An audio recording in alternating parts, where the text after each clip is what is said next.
This is episode number 94 of the Homeowner Show. Whether you're DIY or looking to hire, we're here to help you find the best information and options for you and your home. My name is Kevin Hackett, and here with me is Craig Williams. Hello, and welcome to Homeowner Show. We're glad that you could be with us this evening or daytime, morning, whenever you're tuning into the Homeowner Show. We're just glad that you could be with us. Here comes the ugly bump again, Kev. Nope, I'm gonna get it. No, you're gonna leave it in. I got it. Oh, I got There it is. That's so funny. You even reminded me before the show, and I still left it in. Yeah, I definitely was like, hey, Craig, remember that bumpity bump part at the end? You need to go on and kind of cut that So off. once again, you get a little extra funk in your Homeowner Show. we did that just for the audience. That's right. That's just for the true believers out there. Good Lord. We're going to get our stuff together one of these days. What is this? Episode 94? 94. We'll have it together by 100 for sure. For no doubt.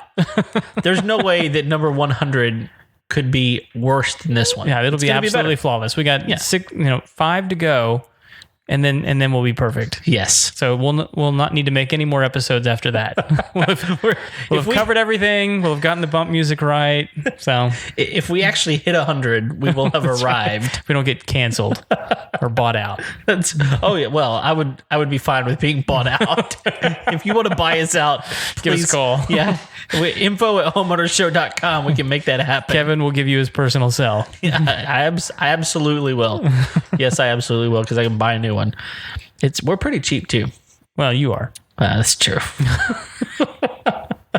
How you doing, man? You can't set me up like that. I'm going to. Okay. And At least until episode 100. Well, I just know that I'm gonna get fired on, so Sure. I'll take it. Just might as well let it be of your own accord. Yeah, I'm fine with that. All right. Yeah, that's actually one of my favorite jokes. Horrible jokes. Okay. You know what car Jesus drove, right? No. He drove a Honda Why is that? because all of him and his disciples were in one accord. That's all you got? That's the best laugh you got? Yeah. That's all it deserves. Well, I told you it's horrible, but it's kind of funny. Oh man. So this is actually going to be one of the last Kevin E. Craig episodes for a while. We got some cool folks coming in. We got some cool episodes coming up. Some neat interviews. Since we're finally able to take down the COVID tape from the studio door. Yes. And bring people back in. Yeah. But until then, we have a really good episode for you guys tonight. We're going to be talking about invisible fences. Yeah, I mean, this is one of those episodes that we've been talking about doing for a little while, simply because I installed one during COVID. Right. Something that my wife and I have been talking about since we bought the house, doing. But it's an investment, both in money and time. Yes. And so, but you have one as well. Yeah, we installed one about 5 years ago. Okay. So I think this particular topic, I mean, at least the way that we've approached it, really embodies like the spirit of the Homeowner Show, I mean, because you DIY'd it, Yes. and then I went out and hired a professional for obvious reasons. Well, I mean, obvious to you and me, and we'll get into that in a minute. But Yeah. Yeah. because you would not have DIY'd my system. There is no chance Right. that I Okay. would have ever DIY'd your house. That's right. So, and I would probably tackle a DIY at your place. Yeah, I mean, there's pros and cons to doing it yourself. Right. But yeah, we'll get into some of that as we get into it a little bit. But Well, so just right off the bat, what was the brand of the one that you ended up putting in? yeah, so I went with Extreme Dog Fence. Okay. And there's so many out there. I mean, there's really a plethora of options. This is a buried wire system. Yes. Correct? Okay. Yeah, and that was actually a dilemma for us, because I honestly just didn't want to do the work of putting in a buried system. And PetSafe makes a system that's wireless. And basically what it does is you've got a hub in your home, Right. or wherever you choose to put it, but it's a hub that emits a signal, but it's a diameter. Right. So it's a circle, and they haven't figured out. I mean, in today's world, you would think they would figure out a way to like projection map some things, that give you some options. I mean, we've talked about this recently, that my own robot vacuum projection maps my house. Right. So you'd think they would have some options, but they don't have it. So it was going to be this diameter, and I'm like, man, like that circle would wind up being in my neighbor's yard. Right. And so I don't need my dog wandering. Yeah. And we got that golf course behind us and everything. So it just, at the end of the day, I couldn't pull the trigger. It's not an inexpensive system. Yeah. But it's a heck of a lot easier to install. Oh yeah, because all you got to do is plug and play. it in. Yeah. You plug it in, and I think you can narrow the radius, and widen it. But as far as any more than that, I mean, that's about all that it will do. So it's great if your property's a circle. Yeah, like so many are. Yeah. So many circle properties. Yeah. So so what I did is I literally just went and did a Google search of best underground fences for dogs. Right. And I pulled up one of those top 5 or whatever. And I just really kind of started reading, comparing and reading reviews and trying to figure out, okay, based on what we're trying to do, what does this look like? And so I went with Extreme Dog Fence for mine. And I don't know how far you really want me to get into it before we kind of go back to yours as well. Do you want to? No, you're good. Keep going. Okay, so I had to figure some things out. One of the things I had to figure out was, how are we going to do this? Because one of the things I realized is that in order to put an underground wire fence in, it has to be a continuous loop, right, in your home. So, for example, you can go into your backyard and literally just put a circle of wire down and you're good. It's a loop, but your dog couldn't get in the loop. Right? Yeah. Because if he's got the collar on, you can't cross that. Right. So you've got to find a way to either go all the way around your house, which a lot of people will do, or you can double the wire in the back. So you can you can make basically a horseshoe shape in your backyard, for example. But that in and of itself creates a problem, because one of the things you have to understand about these underground wire fences is that if the wire is too close to itself, it cancels the signal. Okay. So they have to be a minimum of 4 feet. The wire has to be a minimum of 4 feet away from itself so that it doesn't cancel its own signal. So there's a couple of things you have to keep in mind. Number one, you can't square any places off.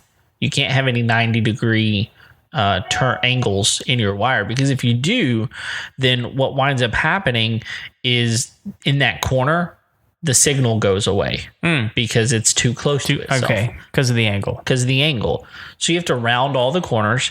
So what you would basically do is you could make a horseshoe, but then you got to make another horseshoe inside or outside of that one with the wire.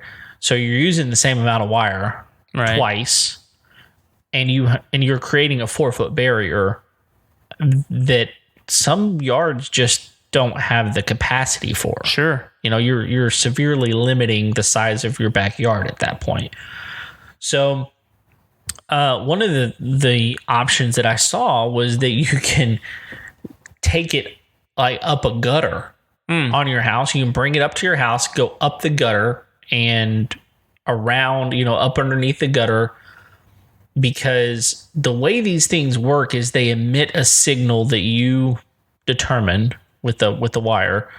The higher the signal, the more signal it sends out on either side of that wire. And that's a radius as well. So it's on either side of the wire. It's also up and down. Okay. Below ground and above ground. So let's say you've got a 5-foot diameter on that thing. If you go up over your house, theoretically, your dog could walk out the door and not be shocked. Right. So I called in. I was talking to one of their professionals, one of their customer service professionals, and she said, I would highly discourage you from doing that. And I said, well, it actually says that we can do this on your website. Mm-hmm. And she said, well, yes, technically you can do it. But I've found so many people have had a problem with the signal and with their dogs having issues with it. I just don't advise it, because if you install it and you hate it, you're going to call us and be frustrated. So I'm going to tell you, don't do it. So my issue was I didn't want my dog running all the way around my house. Right. I could make a big loop all the way around my house, but then she's in the front yard, she's in the backyard. If I go out looking for her, where is she? So I found out there's another option, and it's what they call the hourglass option. Okay.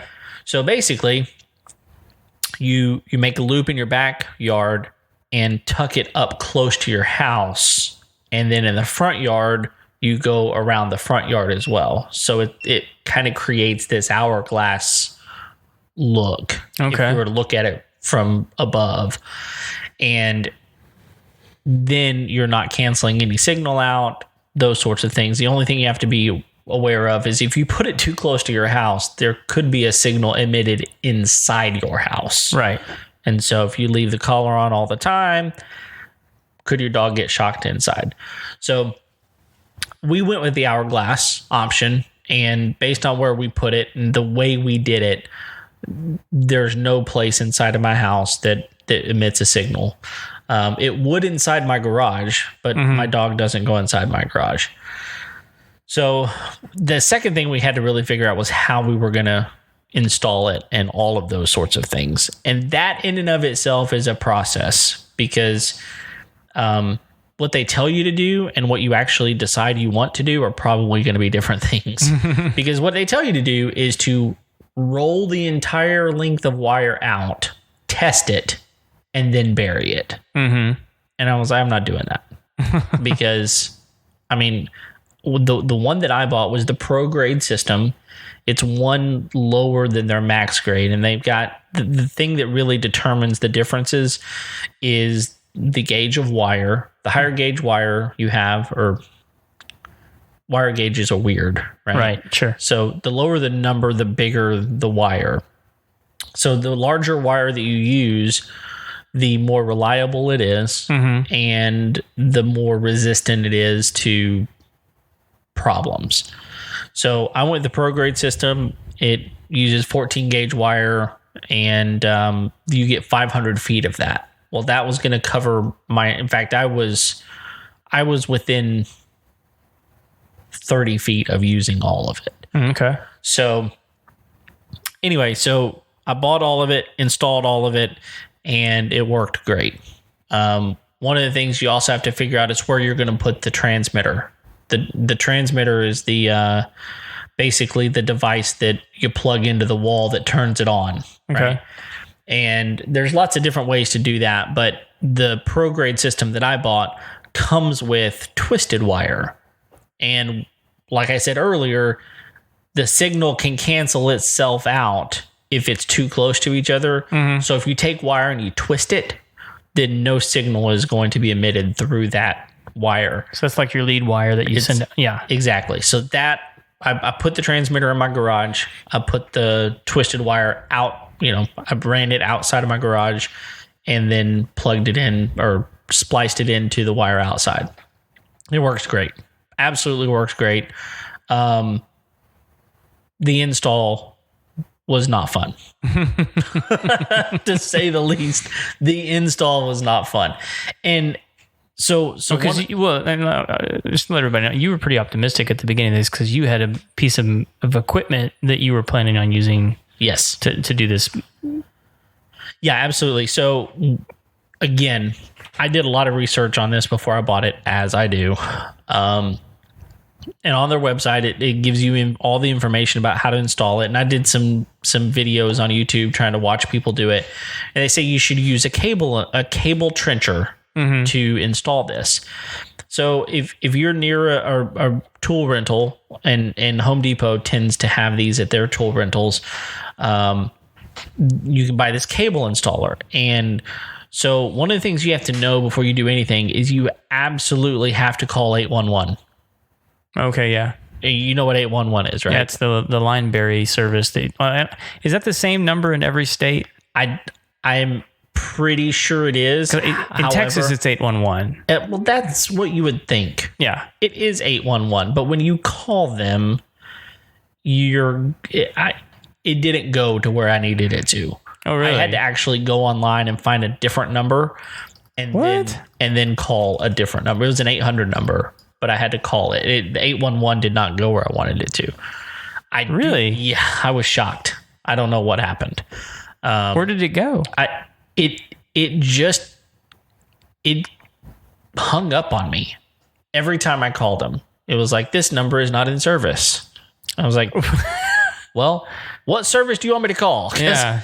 Because you're going to, I'm going to get in big trouble if I don't, like if I cut something and I didn't have it, marked, then I'm responsible for this. Yeah. And I'm probably going to be responsible for it anyway, but there's a different level of responsibility if you don't get it marked first. Like, I'm just curious, how many times did you try calling these guys and it hung up on you every time? Or I mean, like, what happened? Yeah, it was all in an afternoon. I mean, I probably called 2 or 3 times and I was like, I'm going to get online and see if I can just do this online. The same thing happened every time you called it? Every time. We need to record this so that we can call these guys out and yeah, be like, I'm fine with that. Get your stuff together, 811.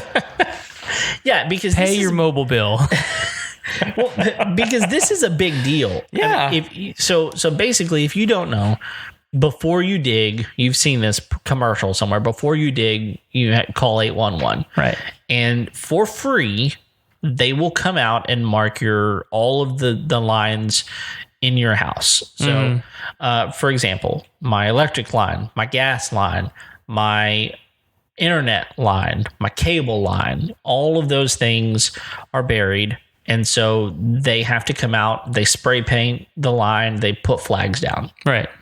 So one of the things that I found out though, and this was just kind of learning, is most electric and gas lines are buried 24 inches down, which is significant. Sure. My internet was buried.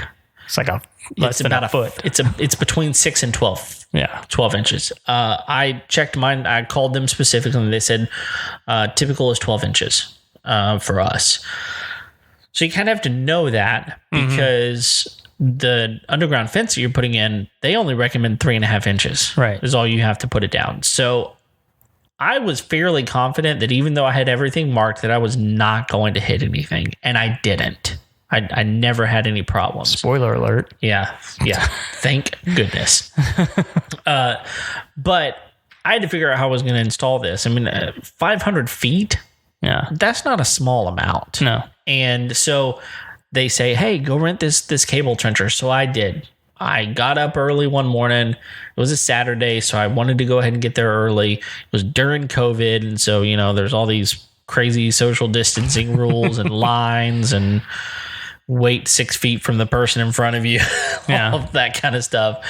And I get there and I said, hey, I want to rent the cable trencher. And he looked at me and he said, why? And I said, because I'm going to use it.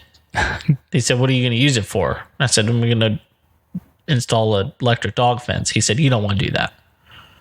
This is a guy at Home Depot. Yeah. Trying to rent things. And I said, well, why not? And he said, well, I'll just be honest with you. 9 out of 10 people that rent this thing bring it back more frustrated than whenever they got here. And I said, I'm not frustrated at all right now. Like, how frustrated are these people when they show up the first time? I don't understand. And he said, I don't know if ours is just old or what, but it doesn't work. I said, it doesn't work? What do you mean it doesn't work? He said, do you have any roots in your house? I said, you mean around my house? He said, yeah, do you have roots around your house? I said, sure. I got trees. He said, well, if you have any roots, you're going to have problems. This thing it's just frustrating. You're going to be frustrated. He talked me out of out of my, he's like, no, you can, we have a landscape trencher. If you want that, it'll dig you. I think he said like a 3 or 4 inch wide trench. I don't need a 3 or 4 inch wide trench. I mean, these cable installers, they're amazing. Yeah. If they work right. Because what you do is you take your spool of wire and you put it on a little stem, and you run that wire down a loophole at the, like, near the ground, stake it into the ground, and run that through the little eye hole in the system, and you pull that thing backwards. Turn it on, start it, pull it backwards, and it will dig the trench, bury the line, and backfill the trench all in one motion. Yeah. So he's telling me, he's like, this thing, you're not going to be happy with it. And I said, well, okay, I'll just Go home and break my back. Exactly. and that's literally what I did. Yeah. I went home and I had a 6-inch spade, not like a shovel, like just a flat spade. And I went in, went out there, stepped on the spade, dug it in the ground, and I wiggled it back and forth to create a little bit of trench. And I went to the next place, and my wife was going along behind me on her hands and knees, burying the cable with her fingers and like the end of a spoon, like jabbing it down into the ground. And it was hard. Yeah. I mean, it was a lot of work. It was warm outside. And it took a really, really long time. Yeah. And there were some roots that I had to like get around. And so I literally was out there with my chainsaw a couple of times, like chainsawing a root because I didn't know how else I was going to get past it, Yeah. And so we installed the whole thing. We did it in a day, but it took all day to do. Now, here's what's frustrating. Yesterday, we have some neighbors that moved in a couple of months ago across the street. They were doing all this landscaping, bringing in big rocks and sod, and it was a huge, I mean, they probably spent $10,000 and they did all the work themselves. Jeez. That's a bunch of material. That's a bunch of material. And I look out there yesterday and the dude has a cable trencher and he's got wire on the ground. So I just walk over there. I'm like, hey man, like, tell me about this cable. Where'd you rent this from? Because this Home Depot is the only place in a 30-mile radius that I could find that rented that tool. They had it. Yeah. And he said, I got it from the Home Depot over there. And I was like, that guy tried to talk me out of it. He tried to talk me out of it too, but I got it anyway. And I said, well, okay, well, how's it working? He said, it's awesome. I did this whole thing in 30 minutes. I said, what the? What? 30 minutes? And he was like, yeah, I mean, he said, no, it'll come up a little bit here and there because some of our our ground is wet. But he said, no, I'm not using it to bury the cable. I'm just using it to dig the trench. And I was like, I would have loved that. Yeah. That's the hardest part. I mean, I can get down on my hands and knees if I have to. And I can put wire in the ground. Yeah. Exactly. So just so you know, go rent the tool. And do not let the guy at Home Depot try to con you out of not getting it. He just doesn't want another surly, redheaded dude coming in and yelling at him. I don't know what he wants. I mean, if I was his manager, I'd be like, hey, you're out. Just sell the tool. Just rent the tool. And he told me, he was like, I'll rent it to you. I'm just telling you that you're probably going to bring it back and not very happy. And I was like, and at the time, honestly, I felt like, oh, this is a good decision. I don't want to spend the $65, $70 to rent it and then get frustrated with it and waste my day. I saved some money. At the end of the day, it got done. I felt accomplished, Well, I mean, let's run those numbers real quick. What would it cost you to rent that tool? It was about $65 for the whole day. For a half day. So $130 for the whole day.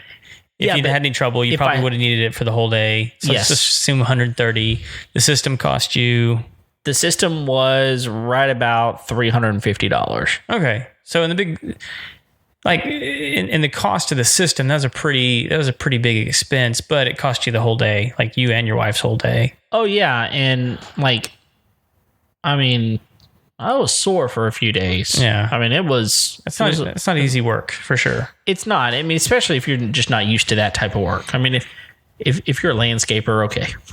But most of us aren't landscapers. Sure. If we're a construction worker, maybe. Most of us aren't. So, yeah, I mean, it was, to me, it would have been worth the money. In fact, I said that to my wife yesterday. I was like, can you believe? Look at them. They got the tool over there. Said he did it in 30 minutes, like all the way around his house. Yeah. And she was like, well, but we got it done. I'm like, that is not what I need you to say right now. I need you to be equally angry with me. Exactly. What I need you to say is, honey, you're an idiot. You should have just rented it anyway. And then I would have felt better about my frustration right now. But at the end of the day, I said, yeah, but would it have been worth $65? Because if he did it in 30 minutes, I could have done this entire place in an hour, and I could have had it back in 4 hours. Yeah. But I don't know. Well, this is the exact same sentiment that people have every time they try and do their plumbing themselves.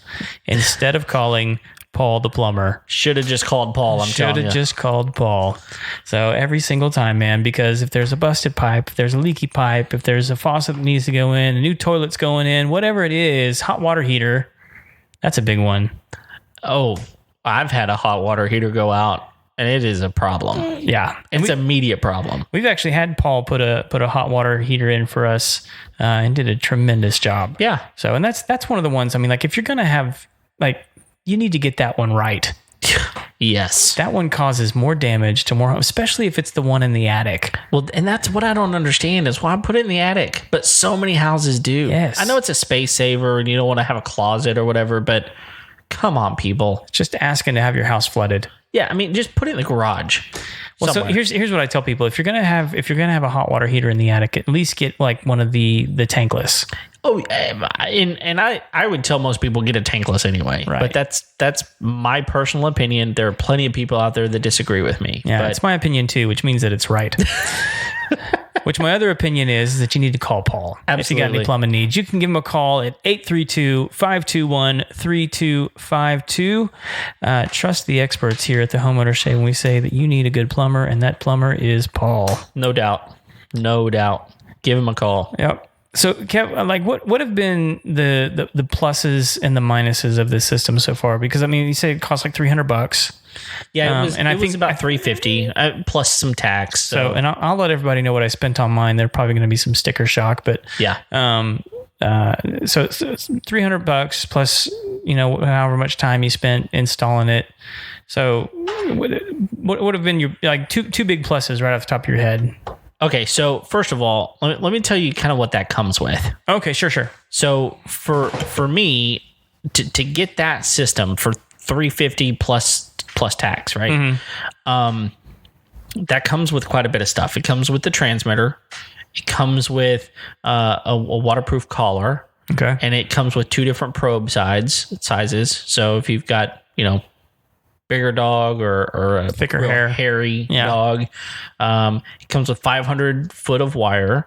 It comes with 50 foot of the twisted wire. Okay. Which you can actually use that like if you've got a flower bed or something and you don't want a dog in a flower bed or a pool. You could send another lead line off the line. Exactly. Circle that. Okay. So you can circle that and then it works. So comes with two professional splice kits and those are waterproof. So when you're splicing stuff together, you want those to be waterproof because those are going to be buried in the ground. So it comes with those. They're like a little plastic enclosure looking deal. Yeah. I've used one of those before. And so you make your splice and then you put them down in this enclosure and it's got like some like a gel in there. Yeah, it's like a gel, and then you close it up and it's safe. And it comes with the battery for the collar, which those aren't cheap. Is it like specific kind of battery, or are you putting because it's not like you're not putting like double A's in there? No, it's a now you can probably get this battery at like Batteries Plus, most likely, but it's a specific type of battery. So it comes with the battery. It Is also it specific to the brand, or is it just a specific battery? it's a specific battery. Okay. It's probably something you can get at a battery store. I got you. And then it comes with 10 landscape staples. So if you're putting it in certain places, you need some like long stakes, basically. It comes with those. And then it comes with 50 flags. Okay. So what those are training flags, right? Exactly. Okay. So you mark it so your dog kind of knows where it is, and so you know where it is. Yeah. And then it also comes with a surge protector. So what is a misnomer is they don't tell you this on their website, that surge protector does not come until you register it for warranty. Oh. And then they send you the surge protector. Interesting. This made a difference in how I wired, because you basically have to wire to the surge protector. And so you plug the transmitter in and it immediately goes into the surge protector and then out from that and then to the transmitter. So you can't plug it in until you get the surge protector? no, you can. You're just not going to get surge protection until you plug that in. So for me, I installed it before the surge protector ever came in, and I did not realize exactly how that was going to have to happen. And so I had to make another splice, which is, it's not the end of the world.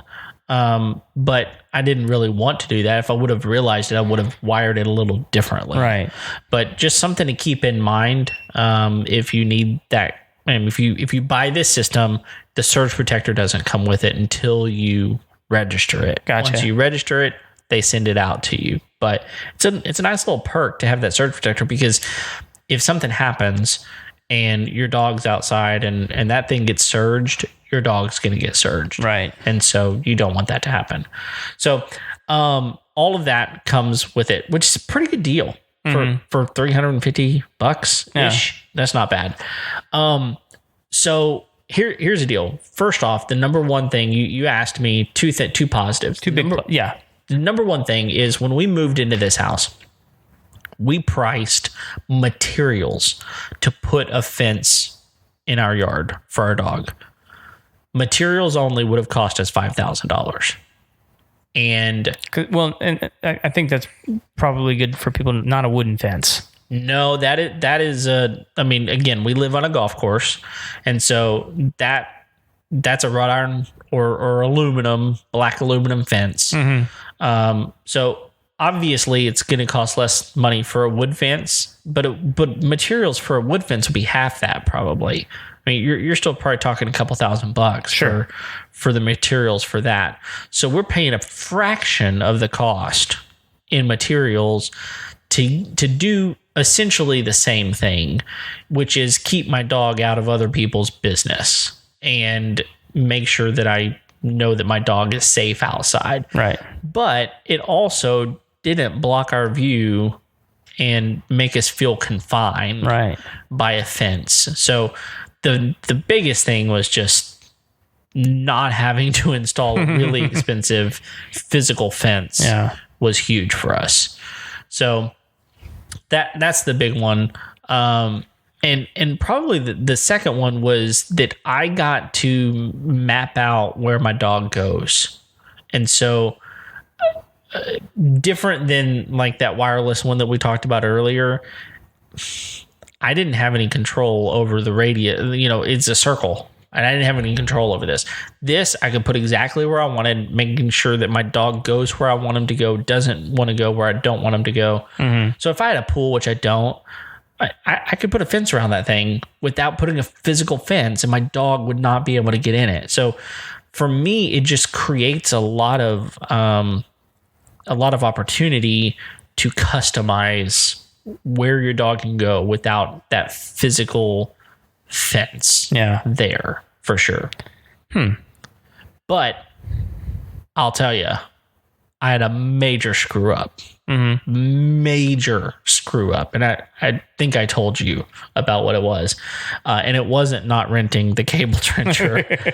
The major screw up was, this thing is not the easiest to program. Okay.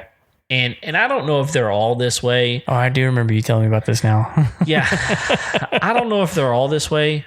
And I'm guessing they probably are not. But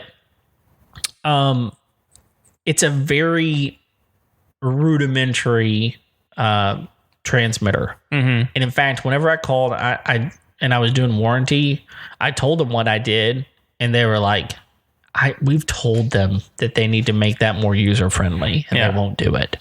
So it's a problem they recognize, but they haven't fixed it. And so there's a 2-step process. One is you set the transmission amount. So there's a certain amount of surge that your dog will get based on the level that you tell it to give it. So training your dog, this specific one gives you the option of starting at a level 0, which is just a tone. Right. So it's a beep. So if your dog gets near the fence, it beeps. So there's no surge at all at that point. So they're not getting any transmission through their collar other than a beep. Right. For training purposes. And then it's got a level 7. And really what's interesting is about this one is level 6 and level 7 are progressive. So the closer they get to the fence on level 6 and 7, the more shock they get. And so there's another parameter, which is the radius of that transmission. So you can set this one anywhere from 1 foot to 32 feet, I believe. So I think about that. That's 10 yards. Yeah. And that's on either side of that wire. Well, you're going to have a pretty big dog to go through 20 yards worth of shock, right? So I looked at it, and it looked as if I had it set on a 5 foot on either side, which is what I want, and that I had it on a level 0 for beep. And so on the screen, it showed a 0 and a 5, which is 0 for the beep, 5 for the distance that surge, that electrical surge would go. So there's a whole nother process that you have to do, which is you have to hold the collar up to it and basically pair it to that transmitter. I didn't understand that. I also didn't understand that 0.5 that I was seeing was actually the level, like the 0 to 7. It was actually the level and not the distance. So here's what I did. I put the collar on my dog. I'm like, we're going to go out there. We're going to train. That's like a day after, the next day.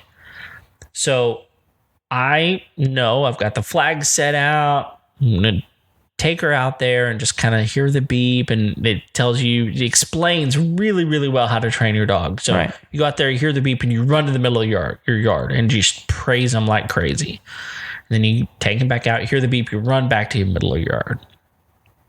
So I take her out toward the flag, and she about comes out of her fur. And I heard no beep. Although I know there was a beep, because it will beep at you no matter what, even if you've got electrical going through it. She jumped about 5 feet in the air, and my dog weighs 20 pounds. Okay, so she's not a big dog. Jumps about 5 feet in the air, yelps like crazy, and was yanking me back to the front door. And I was like, you stupid dog, it's just a beep. Like, what is going on? So I take her back because I'm like, what's going on? Same thing. And I realize that it was at a level 5, not a level 0, just a beep. Yeah. So I shocked her with a level 5, which would probably send you and me through a window. Yeah.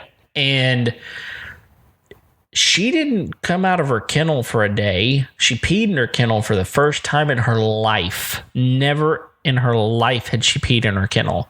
She would not go outside. Yeah. And she was scared to death.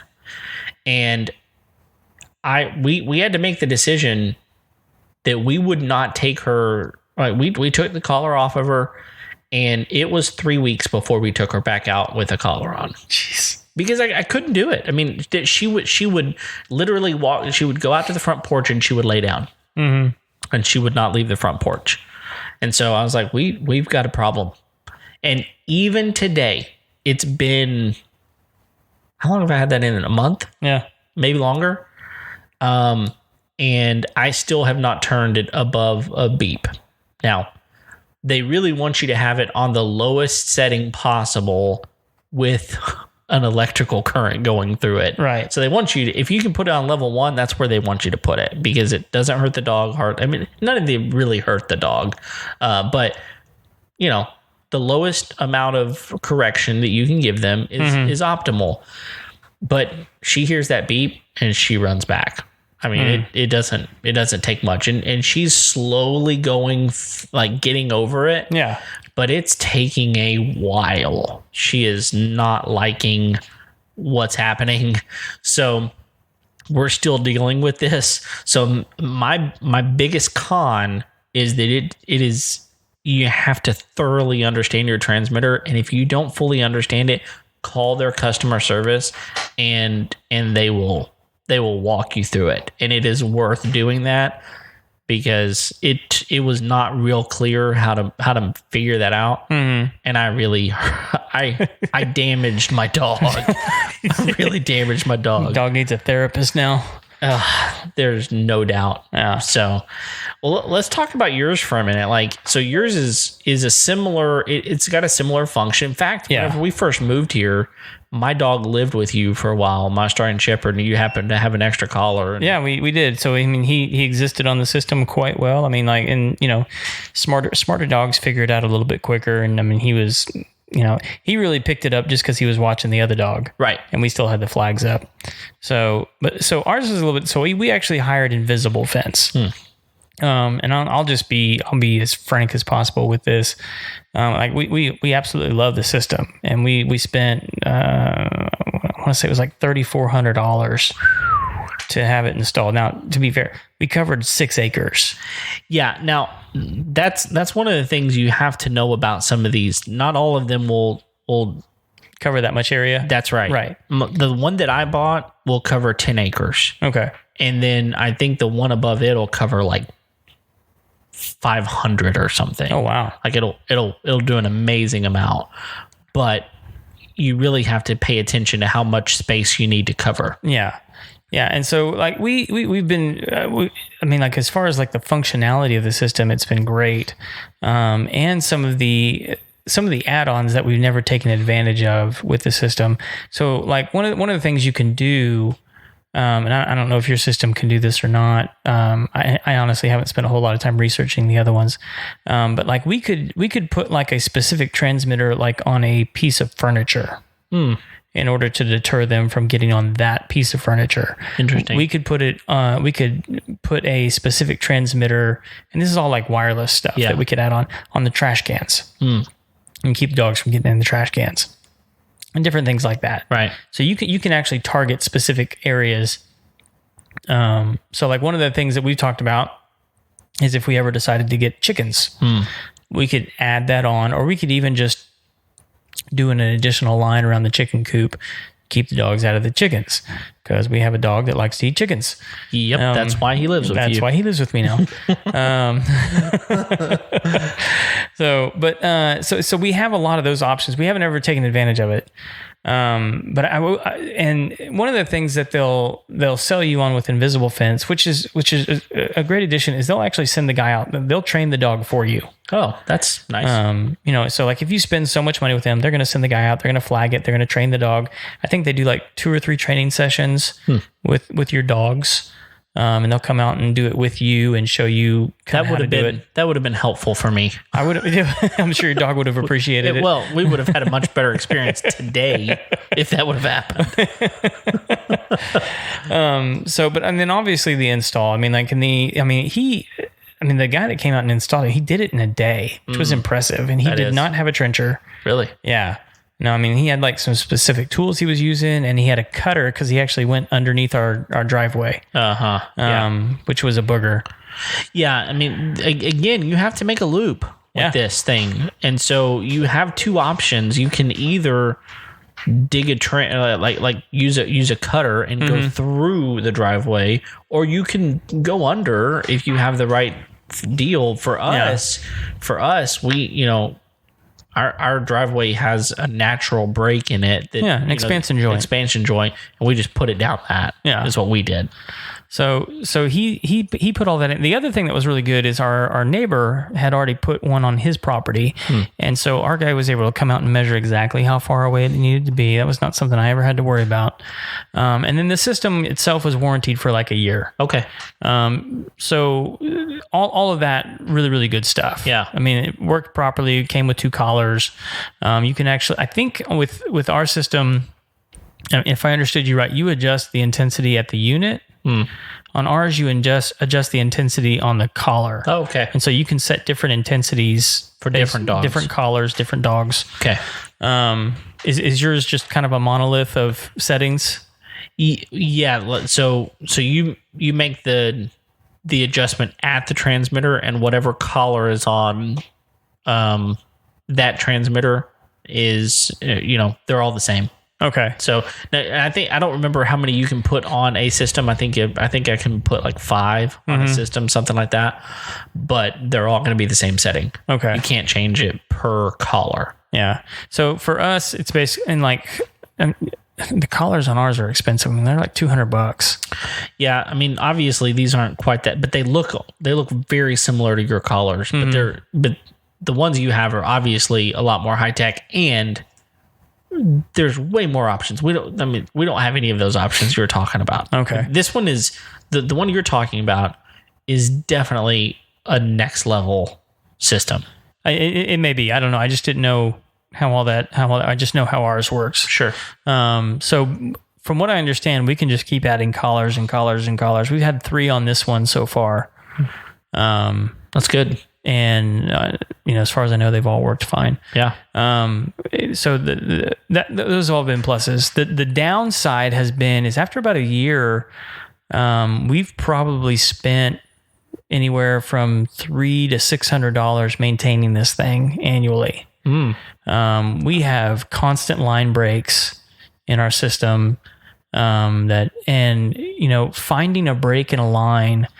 And this is where it gets a little tricky, right? It's like once you've buried that line, unless you can actually find where the ground has been dug up or something's happened, you don't know where that break is. And so they have specific pieces of equipment that they can actually bring out and locate that piece, that break in the line really, really quick. But like every time they come, it's like $150. Wow. And so like they've even like, I've been such a good customer over the years. They've just been giving me the parts and pieces to fix it, but it's like I don't know how to find the brakes, guys. Yeah. I mean, I genuinely don't have the time to sit and like walk the whole property line and try and is that one? Is that one? Is that I don't know. Yeah. So does your collar emit a sound as well? Yes. So I mean, you would literally have to walk it. And hold it, right? I mean, all you would know, and that's the thing is breaking it on this system doesn't.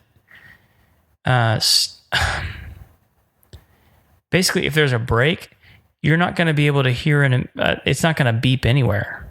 Oh, so if there's a break, it's just off. Then it's completely off, right? Okay. And so. And we always, the good news is we know it's broken because the home base unit or the hub will tell you. It has an indication sound that it plays and lets you know. It's like, that's the worst sound in the world because when you hear it, it's like, well, there went $150 at least. So it's not necessarily the sound is completely unpleasant, which I'm sure it is. Yeah. But it's like it has a Pavlovian response to my wallet. So. Yeah, it's and so like we've just sort of learned like we're gonna have at least 1 or 2 breaks a year. It's just gonna happen. They're gonna have to come out and fix it. And they do a great job coming and fixing it. It's just like good grief, come on, yeah, just 1 year, yeah. But it's been pretty consistent, and I don't think I'm not trying to say anything is bad about what they used or anything like that. I think it's just sort of the way it is. I mean, it's stuff over. happens. Well, especially I think a lot of these systems were really designed to be in neighborhoods, not necessarily on a big piece of property like what we're operating off of. Well, and how deep that thing is buried makes a big difference too. Sure. I mean, if it's buried 6 inches, the likelihood of it breaking is less than if it's 3 inches. But yeah, and for mine, we're roughly 3 inches, and I mean, it might not take much for something to dig that up, or a squirrel could potentially do that. Yeah, and I'm like, for us, we've had like a horse step on it. Yep. When it's been muddy or whatever. And to their credit, one time we actually had a situation where somehow the lines got moved a little bit too much, and we were actually getting interference from our neighbors. And they're like, "Hey, we installed it, we'll fix it." And so they went through and fixed all of it for us. But we've had some other issues with it, like the backup battery went out, and rather than replace it, we just bypassed it. And they kind of walked us through how to do that, because the backup battery is really expensive, and we weren't looking to spend that much money at that time, and you don't really need it unless the power goes out. Yeah, and that is one of the things that I was going to say. If your power goes out, don't let your dog outside. Don't let your dog out. I mean, that's the only other option, really. But like, honestly, like ours, I mean, they've been on it for so long now. They don't. I mean, even if the power goes out, they just sort of know their perimeter. Yeah, no, that's one of the things that is beautiful about it is you do. I mean, they learn what they can do. My dog, even now, she knows that if she goes a certain distance, then I mean, she kind of stays close to the house. And I really want her to venture out a little bit, but it's going to take some time. She's going to have to learn. Yeah. And so all that to say, I mean, would I spend the $3,000 again every time? Yeah. Every time. Absolutely. One, just because, I mean, like there's no way I could have done that in a day. No, not 6 acres. No. And then had somebody train it and warranty it, and the customer service that I get from that. I don't like paying the amount that I have to pay for the upkeep on it. Yeah. But I mean, like, that upkeep is minimal compared to the installation price, and so like, I always am happy to pay it. I don't like that it breaks and things need to be, but most everything's require some level of maintenance and and upkeep in order to maintain. And I imagine the collars that we bought, those have actually stayed really well. I mean, they work well. They still look nice. The dogs don't seem to mind them. So that's been nice. I mean, for the price point on those, I mean, that's a 5-year collar. That's pretty high tech collar. Yeah. To last this long. Yeah, no doubt. We actually, so ours comes with a red just nylon collar. Right. And it's kind of a one size fits all.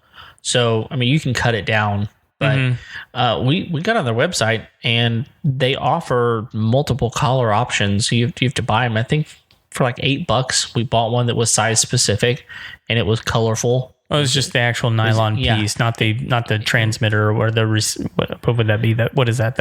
It's not the receiver, but the actual collar itself.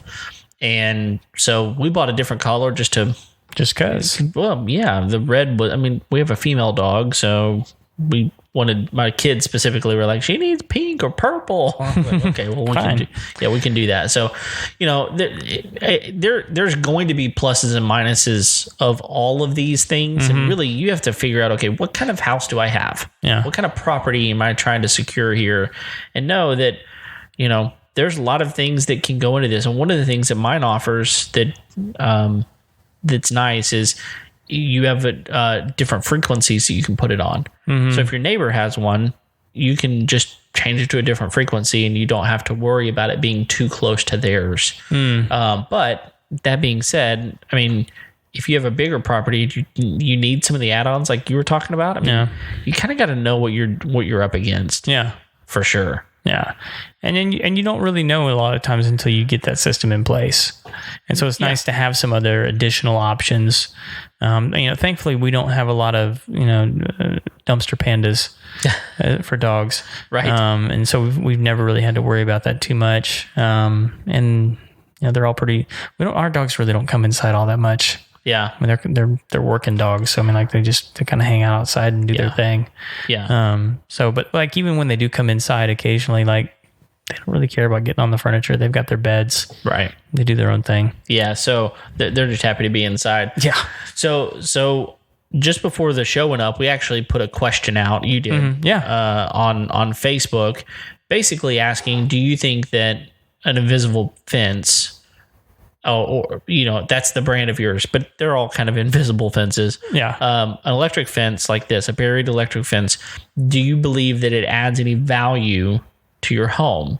And I know at the time we only had one response. Maybe we've got more at the moment, but this one person said no, she doesn't believe. She does own one. She does own an invisible fence, and she didn't believe that it enhances the value. Mm-hmm. Do you have that pulled up? Yeah, I was gonna say it's Lindsay, and I'm gonna try this last name. Okay, it's Obernewfomen. That's not right. Is it not right? I don't know, but you probably screwed that up. Okay. Sorry, Lindsay. Let us know, Lindsay.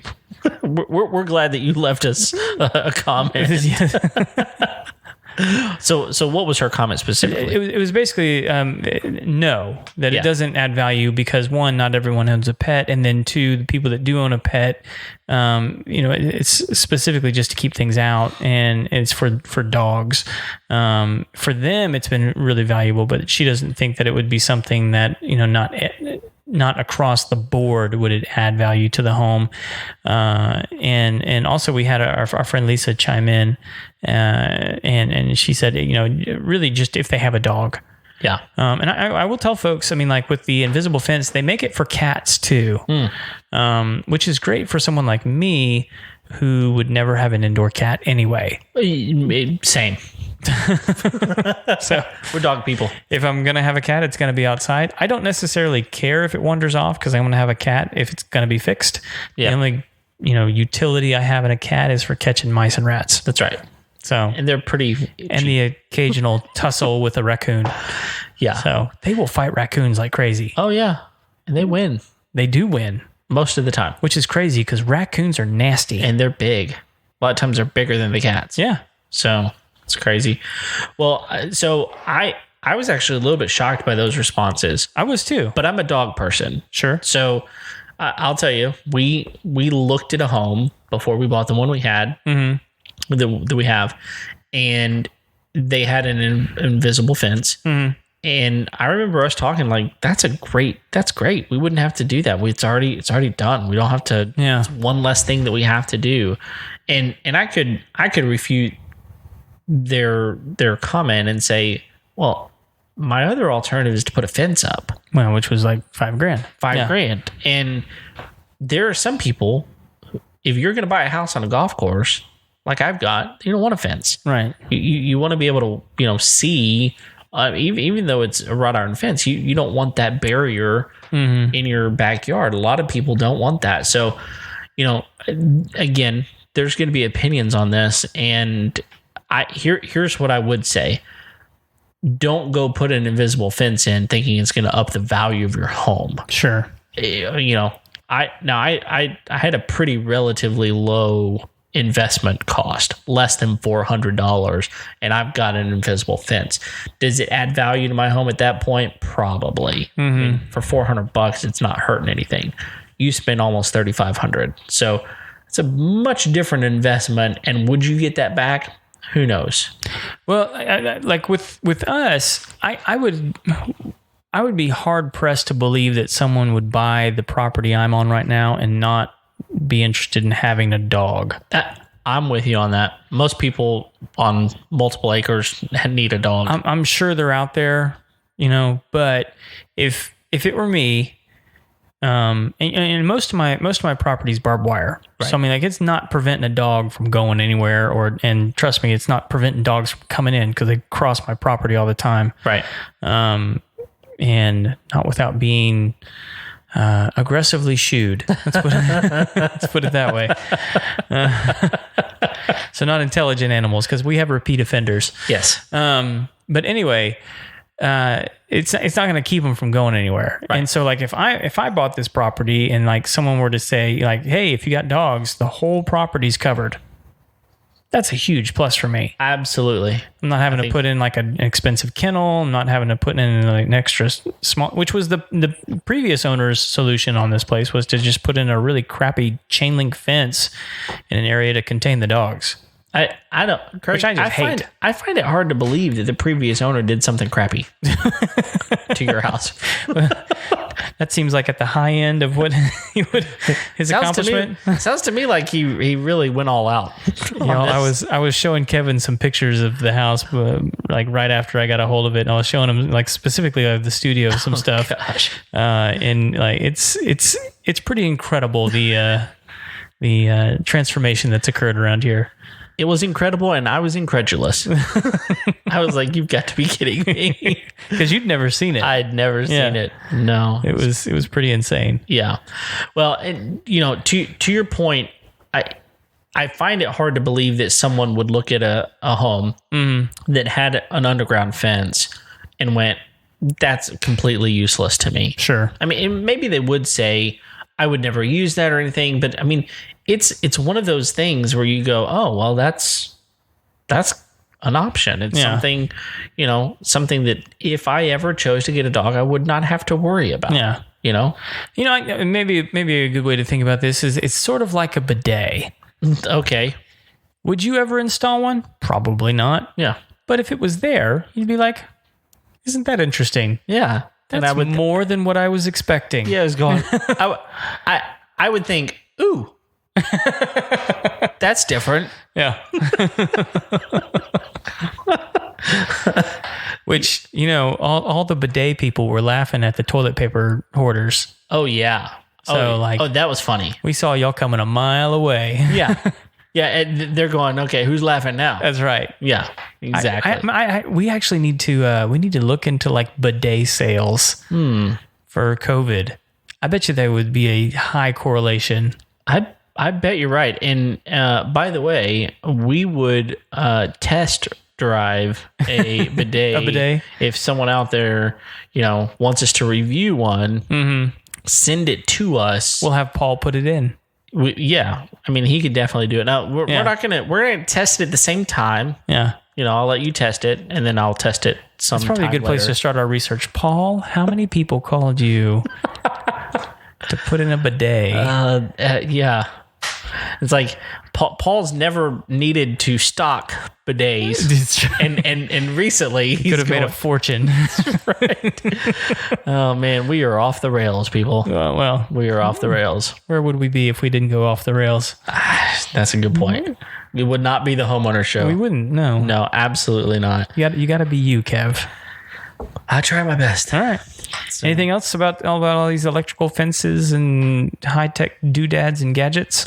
No, I mean, we could talk for a while about other things that we could talk really specifics and those types of things. I would say this: do your research and find what's best for you. And Craig and I have some, experience with this. So if you have any questions, send us an email, info@homeownershow.com. Go to our Facebook page, leave us a message, Instagram, send us a message there as well. Get a hold of us and we'll answer any questions that we can. Yeah. And we'll find the answer if we don't if we don't have it immediately on hand. So just let us know. We'd love to hear from you. If you have an invisible fence or an electric fence of some sort, let us know what you like or dislike about it. Yeah. I mean, that would be really, really good to know. Because do you have it for a cat? That's what I really want to know. I want to hear from the cat people. Yeah, exactly. And honestly, I want to know what your experience has been. Has it been positive? Has it been negative? Has there been an issue with your store? You going, that didn't work the way I needed it to, and so I'm done. Yeah. I mean, your dog has gotten out of the fence before. Yes. And that's a problem when that happens. Yeah. So, at the end of the day, do your research, figure out what's going to work best for you, and, go from there. Yeah. So. Well, and if you haven't yet, hit the subscribe button because you hung with us this long. You obviously enjoy the show. So go ahead and hit that. Hit the like button, the share button, and send it out to all your friends who don't know how to take care of their homes. And we're going to help them. That is right. Well, thanks for downloading this show, for supporting us in all the ways that you do. and we'll be here every Tuesday. Till then, we'll see you next time. See ya.